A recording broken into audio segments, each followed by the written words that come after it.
the negative effects this fish can have on one of Florida's most at-risk native species, the manatee. Aside from the startling fact that these rats look as big as a cat, there are growing concerns that the rats could reach Florida's mainland and spread. At first, nothing looks wrong.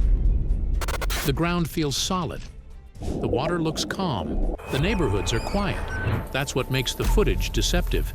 Across Florida, invasive species didn't arrive with chaos. We do know that they were brought to Florida as pets. Her job is to figure out how many tegus are in Florida and how much damage they're doing to the wildlife. They settled in silently, adapted quickly, and reshaped ecosystems before anyone noticed.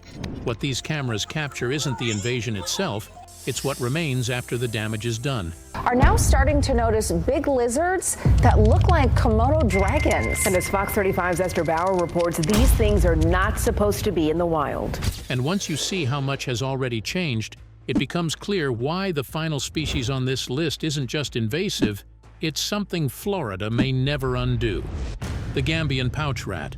The first signs don't feel urgent. Boxes shift overnight. Insulation hangs loose. Wiring vanishes behind walls. It looks like neglect or a small animal passing through. By the time someone realizes it's neither, the space has already been mapped. This isn't a native rat. The Gambian pouched rat, scientifically known as Chrysetomus gambianus, is closer in size to a small cat. The African rodent, known as a giant Gambian pouch rat, has hit Florida's grassy keys despite efforts to eradicate them. It can weigh up to 9 pounds and stretch nearly 3 feet from nose to tail. All species of rats actually have an incredible sense of smell, but we could harness these rats' incredible sense of smell and their large size and also their large lifespan. Unlike common rodents that flee when discovered, this species often stays put. It moves through occupied buildings and does not panic when seen. Native to Africa, the species entered Florida through the exotic pet trade in the late 20th century. In 1999, 8 animals were accidentally released near Grassy Key in Monroe County. That was enough to establish a breeding population authorities have never fully eliminated. Eradication programs ran from 2007 to 2014. They failed. Sightings continued anyway. As of 2025, confirmed reports still appear in places like Key Largo and Marathon. The animals learned how to avoid traps when properties were unattended. They're the second animal to be deployed in mine clearance. Dogs were first. Animals can work much faster than humans. And how to disappear again. The risk changed in 2003. Gambian pouched rats were linked to a monkeypox outbreak across multiple U.S. states after transmitting the virus to prairie dogs sold as pets. These cases became the first recorded monkeypox infections in the Western Hemisphere. Federal agencies banned the species soon after. Florida's population remained. Laboratory testing later explained why that mattered. Rats from the Grassy Key colony were able to carry the virus without showing symptoms. They shed infectious material through saliva and nasal secretions, contaminating surfaces long after they moved on. Removing them is difficult because they adapt quickly. Aside from the startling fact that these rats look as big as a cat, there are growing concerns that the rats could reach Florida's mainland and spread. They eat insects, snails, vegetables, and stored grain. They nest beneath abandoned buildings, dense vegetation, and structures rarely inspected. Studies suggest they remember routes, return to former nests weeks after displacement, and learn patterns of human absence. That intelligence turns intrusion into repetition. The majority that pass go on to bomb sniff around the world, including Mozambique. When an animal this large, this adaptable, and this biologically dangerous operates unseen inside human spaces, the real threat isn't just the damage discovered later, but the contamination already present, long before anyone knew to look. The African giant snail. This is a giant African snail. They can get up to over 2 pounds, and they're full of delicious, slimy protein. The first thing people notice is the mess. Not movement, not sound, just aftermath. Right, hitchhiking on potted plants. So it's a really bad problem in Hawaii. Plants are stripped down overnight, leaves reduced to veins, concrete darkened by long, drying trails. Porches and garden paths look used and worked over without anyone having seen what did it. By the time the question forms, the answer has already multiplied. The African giant snail, the Lissa chatinafulca, does not rush. It feeds slowly, hides completely, and leaves behind evidence most people underestimate. It moves after dark. It returns before sunrise. What's left in the morning isn't just damage, it's residue. Native to East Africa, the species entered Florida through the exotic pet trade decades ago. It didn't spread explosively at first, it spread quietly. In the early 1970s, Florida mounted an aggressive eradication campaign. Well, they're now in a quarantine zone, so to contain the spread of these snails, if you will. Now, check this out. Destroying tens of thousands of snails at a cost of millions of dollars. In 1975, officials declared the species eliminated. That declaration aged poorly. The snails resurfaced in 2011. Another response followed. Larger, longer, far more expensive. By 2021, after more than 168,000 snails were removed and $23 million spent, Florida again announced success. Within a year, new populations were confirmed. First Pasco County, then Lee, then Broward. Quarantine zones followed. Every return looked the same. The giant African land snail is the most damaging snail in the world and consumes at least 500 different types of plants. The snails stayed hidden in soil, debris, and overlooked pockets chemicals couldn't reach. By the time visible signs appeared, the population was already established. According to federal reports, African giant snails feed on more than 500 plant species, vegetables, fruit trees, ornamentals, even calcium-rich wall plaster near home foundations. Each adult carries both sexes and can lay from hundreds of eggs at once to over 1,000 in a single year. One missed cluster becomes a neighborhood problem before anyone realizes what they're dealing with. But property damage isn't the real threat. These snails carry Angiostrongylus cantonensis, known as rat lungworm, a parasite capable of causing eosinophilic meningitis in humans. CDC emphasized a critical detail. Infection doesn't require touching the snail. Rat lungworm causes eosinophilic meningitis, inflammation of brain and spinal cord tissue. Symptoms include severe headaches, neck stiffness, tingling skin, and in serious cases, permanent neurological damage. Hawaii documented 82 confirmed human cases between 2007-2017, according to State Health Department surveillance data.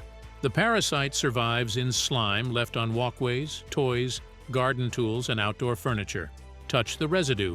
Touch your face. A quarantine area has been established in part of Broward County after the return of an invasive African land snail. Exposure becomes possible. In October 2022, Florida confirmed rat lungworm in snails collected from Pasco County, the first verified detection tied to the state's giant snail outbreaks. Detection dogs were deployed. Thousands of snails were removed between 2022 and 2024. The spread slowed, but it did not stop. Each morning, new trails appear where none existed the night before. And if threats this small can carry brain parasites into neighborhoods through invisible contamination, then what's now appearing openly in backyards during daylight hours carries a boldness that makes parents hesitate before letting children play outside.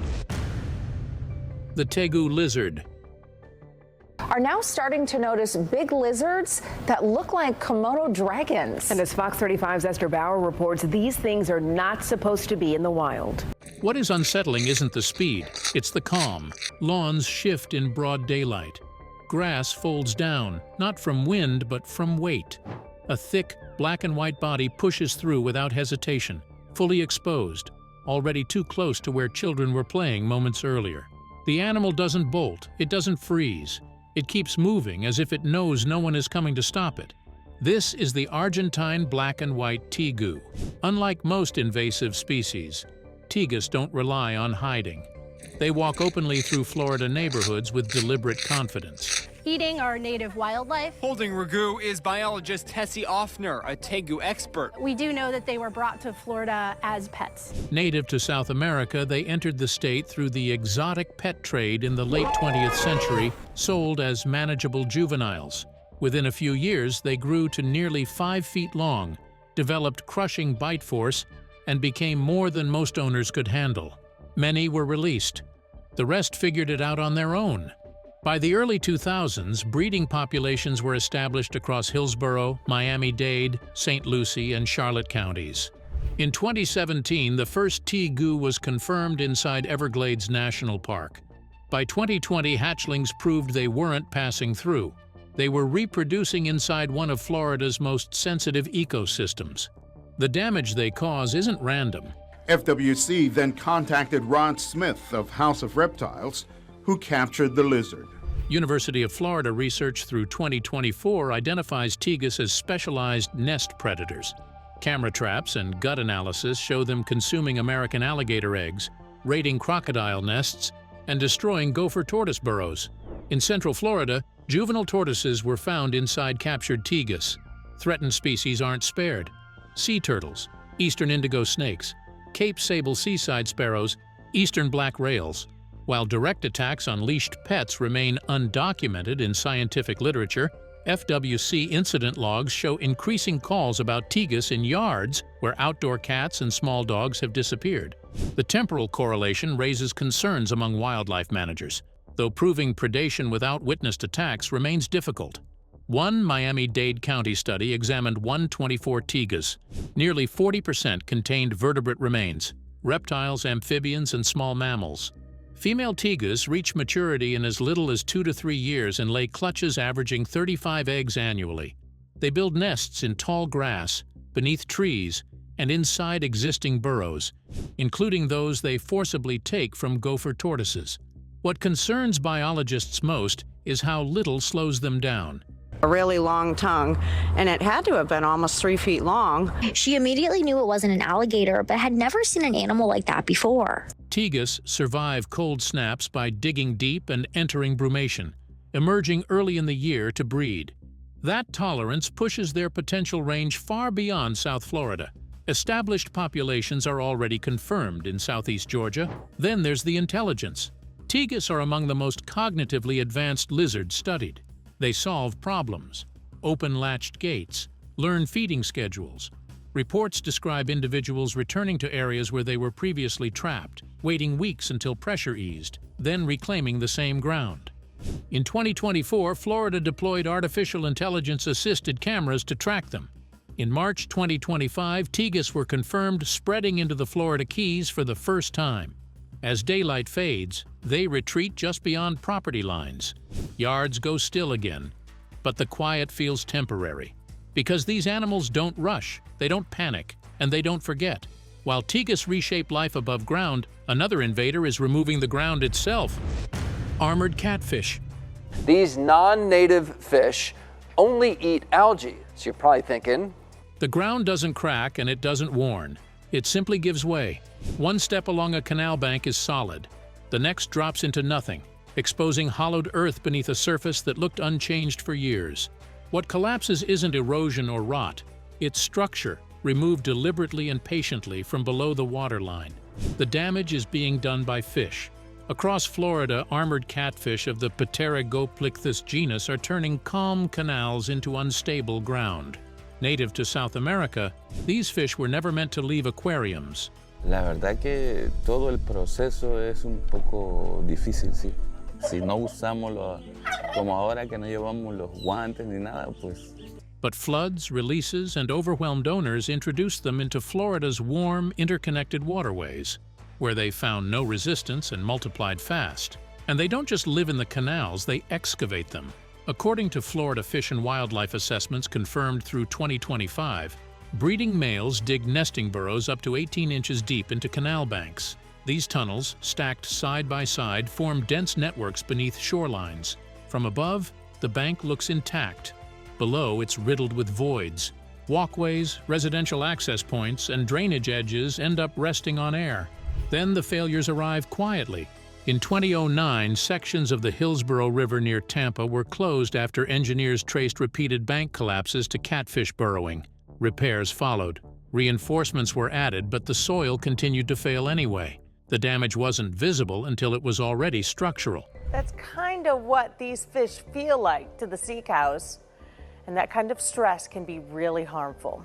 But the ecological effects run deeper. While feeding, armored catfish churn sediment into the water, clouding it and blocking sunlight needed by aquatic plants. Native fish lose food and shelter, and then their numbers begin to fall. Birds and other wildlife that depend on them follow. The collapse continues to move upward, layer by layer. Stopping the fish has proven nearly impossible. Armored catfish can survive for hours out of water using specialized gills and heavy plating. During droughts, they crawl across wet ground, slipping through shallow channels into new waterways. Hooks struggle to pierce their armor. Their rigid fin spines deliver painful puncture wounds that frequently become infected, complicating removal. Control efforts rely on nets, spears, and electrofishing operations that can cost up to $100,000 for localized action. Even then, populations expand faster than crews can respond. Waterfront property owners in affected counties now request canal bank structural assessments before purchase, an inspection category that didn't exist before 2020 according to Florida real estate professionals. The added due diligence reflects growing awareness of subsurface erosion risk. Before sunrise, dark shapes cluster along canal bottoms. Beneath still water, new tunnels form. Soil weakens. Foundations built decades earlier lose support inch by inch. And if fish can quietly hollow out land beneath roads, yards, and neighborhoods, turning solid ground into collapse, then what moves through Florida's coastal waters next carries a destruction that looks beautiful right up until it arrives. The lionfish. People stop to admire them. From glass-bottom boats and shallow reefs, tourists point cameras at slow-moving shapes that look almost decorative. Long fins fan outward like feathers. Red, brown, and white bands ripple through clear water. Nothing about the scene suggests danger. Nothing about their movement signals urgency. That illusion is the problem.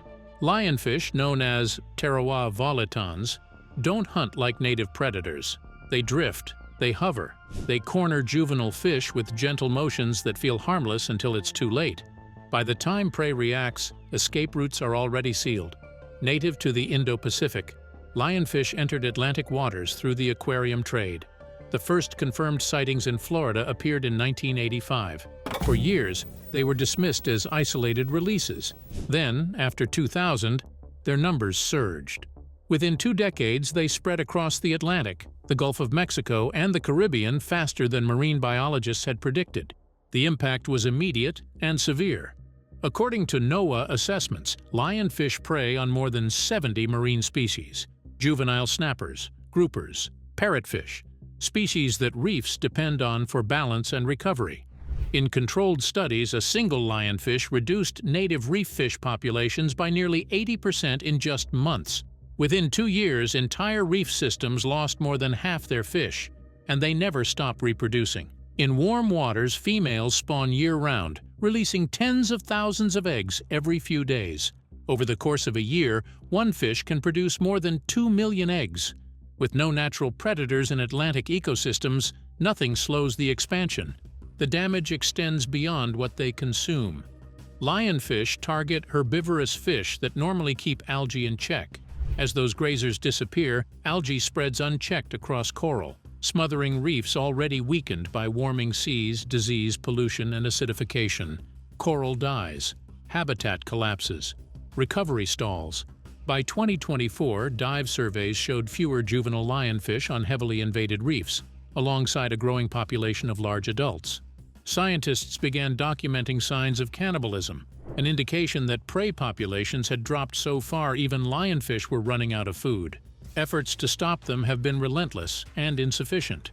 Since 2014, more than 1 million lionfish have been removed from Florida waters through organized hunts and incentive programs. The population continues to expand anyway, pushing into depths beyond 1,000 feet, zones unreachable by divers. Even dead, they remain dangerous. Lionfish spines carry venom that causes intense pain, swelling, muscle spasms, and lingering nerve effects. In 2023, a Tampa woman required hospitalization after contact with a dead lionfish on Clearwater Beach. Lionfish venom causes immediate severe pain, swelling, and in serious cases, cardiovascular symptoms including irregular heartbeat and difficulty breathing requiring emergency treatment. Her pain persisted for 3 weeks according to local news reports. Most residents never see any of this. From the surface, the water looks calm. The reefs still appear colorful. The collapse happens below, out of sight, carried out by something that looks too beautiful to fear. And if a predator this mesmerizing can dismantle entire underwater ecosystems while going largely unnoticed, then the final predator on this list The one that has reshaped Florida more completely than any invasive organism before it represents a transformation so total that even scientists struggle to describe what's already been lost. Burmese python. Morning mist drapes the Everglades in unnatural silence. Water lies too still. Reeds part without sound as something enormous moves through channels no human notices. This wilderness no longer belongs to those who remember what it once was. Nothing announces its arrival. There are no footsteps, no warning cries, only the pressure of being watched from every shadow. The Burmese python, Python bivitatus. These are things you don't see every day. A rare sight that scientists came upon while tracking pythons in the Everglades. Native to Southeast Asia and introduced through the pet trade beginning in the 1980s, has embedded itself so deeply into South Florida's wetlands that scientists estimate tens of thousands, possibly hundreds of thousands, now occupy the region, though their camouflage and stillness make precise population counts impossible. Warm temperatures, dense cover, and endless prey turned the Everglades into an ideal breeding ground, and the transformation that followed stands as one of the most destructive invasive species impacts ever recorded in North America. U.S. Geological Survey research published in 2012 and reaffirmed through 2,025 documents mammal population crashes, exceeding 90% in areas where pythons were established earliest. Road surveys comparing data from 1996 to 1997 to observations collected between 2003 through 2011 revealed devastation at a scale rarely seen. Raccoon sightings dropped 99.3%, opossums declined 98.9%, bobcats fell 87.5%, while marsh rabbits, cottontail rabbits, and foxes vanished entirely from long-invaded regions. Controlled studies confirmed what the silence suggested.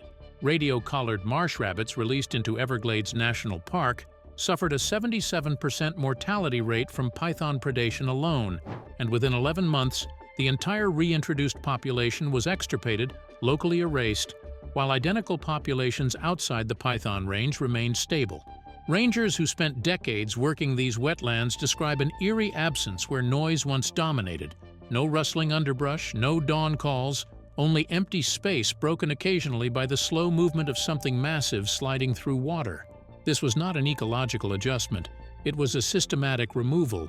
Species once labeled the most commonly seen mammals in the Everglades now barely register in surveys. Raccoons that plagued campsites in the 1980s declined so completely that no nuisance reports have been filed in southern Everglades region since 2005. Naturalists who visited the park for generations report never encountering rabbits in its core areas anymore. The effects cascade outward as birds of prey lose food sources and vegetation patterns shift without herbivores to regulate growth, rewriting the ecosystem from the ground up. Pythons no longer stay in the Everglades. FWC documented multiple residential encounters between 2020-2024, including pythons found in suburban garages, yards, and one Naples attic. These aren't young, lost individuals. They're mature adults proving the species is adapting to human-inhabited areas beyond wilderness boundaries. Gut analyses from thousands of removed snakes reveal prey ranging from endangered Key Largo wood rats to wood storks to American alligators, proving that no native species is beyond reach. What makes pythons especially terrifying is not just their size, but their invisibility and method. They remain motionless for hours, indistinguishable from mud and reeds, waiting with a patience that feels deliberate before striking with speed that prey cannot survive. Constriction kills within seconds. Of all the pythons you could possibly own, there is no denying ball pythons are the most popular. Their jaws then unhinge to swallow animals whole, sometimes larger than seems physically possible. Despite removal programs eliminating more than 17,000 pythons since coordinated efforts began in 2000, population growth continues to outpace control. Snakes expand northward while environmental DNA testing detects their presence in areas where visual surveys find nothing at all. Researchers now explore genetic interventions that could result in sterile offspring, but until those methods become viable, pythons will continue to tighten their hold on an ecosystem that took millennia to form. The Everglades still exist on maps and brochures, still draw visitors seeking wilderness, but the wilderness itself has already been rewritten. What was once a thriving mammal ecosystem is now a hunting ground ruled by an invasive apex predator that nothing can stop. And if this silence represents the visible aftermath of Florida's invasive species crisis, then what officials are acknowledging behind closed doors points to consequences far worse than anyone expected. The pattern nobody's talking about. Over the past 3 years, something fundamental has shifted in Florida, not just in how invasive species spread, but also in how they behave. The pattern emerging from field observations suggests that these animals are adapting faster than anyone anticipated or prepared for. Biologists surveying South Florida now document behaviors that simply didn't exist 5 years ago. Now, what alarms researchers is that these invasions are no longer isolated events. They are stacking. Pythons erase mammal populations that once suppressed insects, contributing to mosquito explosions that spill into nearby neighborhoods. Armored catfish destabilize canal banks, accelerating erosion that increases sediment in the water, reduces clarity, disrupts native fish reproduction, and ripples upward into bird populations that rely on those fish. African giant snails strip vegetation native species depend on for shelter, quietly collapsing food webs that scientists are only beginning to trace. The damage doesn't stop at ecosystems. Quarantine zones complicate property transactions in affected counties, with some buyers now requesting snail inspection reports before closing. Some property insurers in affected counties now exclude gradual subsurface erosion from wildlife activity, shifting risk to homeowners. Commercial fishing operations report declining catches in lionfish-dominated waters, forcing vessels farther offshore, increasing fuel costs, and passing those expenses directly to consumers. Tourism operators are caught in a narrowing corridor. The Everglades still promise abundant wildlife, yet guides increasingly struggle to show visitors mammals that once appeared reliably because pythons have removed them.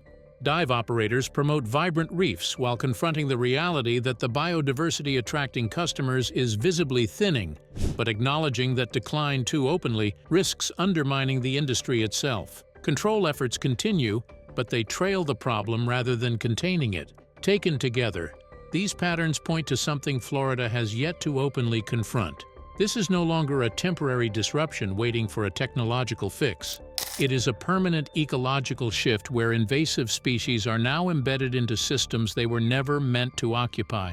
The real question is no longer whether Florida can reverse these invasions, but how people adapt to landscapes where apex predators hunt along suburban wetlands, where parasites contaminate backyard gardens, and where canal-side ground erodes silently beneath homes. So here's what we want to know. If you live in Florida, have invasive species changed your insurance rates, property value, or daily outdoor routines? Share your experience in the comments. Subscribe for more investigations into how wildlife invasions are reshaping American ecosystems. Thanks for watching. See you in the next one.